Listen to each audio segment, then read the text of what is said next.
அந்த விமர்சனங்களுக்கு எதிர்வினையாற்றி உங்களோட நேரத்தை சாமி சாமி நீதான் சாமி சாமி எங்க ஆளால காப்பாத்துக்கிட்டே நீதான் சம்பளத்தை வாங்கி இன்னைக்கு அது பயங்கரமான வீடு கட்டி இருக்குது. வாடகை வீட்டுல குடியிருந்த இன்னைக்கு அருமையான வீடு கட்டி இருக்குது. ரெண்டு பேரும் தள்ளுடைக்கிறாங்க. உங்களை என்ன வாக்கணும் உங்க அம்மா காசு டாக்டர் உங்க வீட்டுல கரண்ட் இருக்கு? கரண்ட் கிடையாதா வீட்டுல? இல்ல சார். பையன் பேர் என்ன? டாக்டர் நந்தகுமார். அன்னைக்கு என்ன சொல்லி கூப்பிட்டீங்க உங்க பையனை? டாக்டர் நந்தகுமார். மைக்க கொடுங்க. இப்ப எங்க பிராக்டிஸ் பண்றீங்க? இப்ப கும்மிடி பூண்டில பிராக்டிஸ் பண்ணிட்டு இருக்கேன். எனக்கு அவர் கடவுளுக்கு மேல. எனக்கு அவ்வளவு அங்கீகாரம் கொடுக்காதீங்க, அவ்வளவு இடம்லாம் கொடுக்காதீங்க. அப்படி இல்லைங்க சார், நான் சாப்பாட்டுக்கே வழி இல்ல.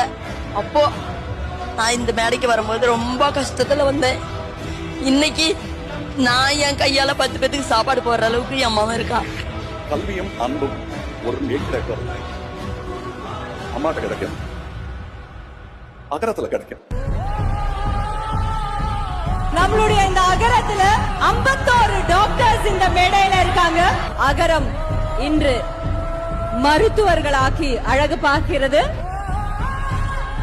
சூர்யா சார் மூலமா இந்த வாய்ப்பு எங்க பொண்ணுக்கு கிடைச்சது சார். இன்னைக்கு படிச்சுட்டு நல்லா இருக்கா.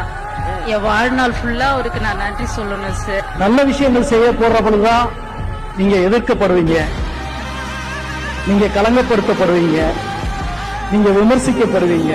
யாரு என்ன வெறுப்ப விளைச்சாலும் நம்ம அன்பை மட்டுமே பரிமாறுவோம். அதனாலேயே நம்ம உயர்வோம். அண்ணா பசங்க படிச்சுட்டா போதும் அப்படிம்பாரு. ஐயோ நிறைய காசு தேவைப்படுது, என்ன பண்ணும் போதெல்லாம் அண்ணி சொல்லுவாங்க, காசு வச்சு ஆரம்பிச்சோம், அன்பு வச்சு தானே ஆரம்பிச்சோம், அது வரும் அண்ணி சொல்லுவாங்க. அப்படி அண்ணி சொல்லலன்னா இவர் எப்படி தொடர்ந்து ஓட முடியும்? நடிப்பேன், நல்லா சம்பாதிப்பேன், இன்னும் பெருசா பண்ணுவேன்.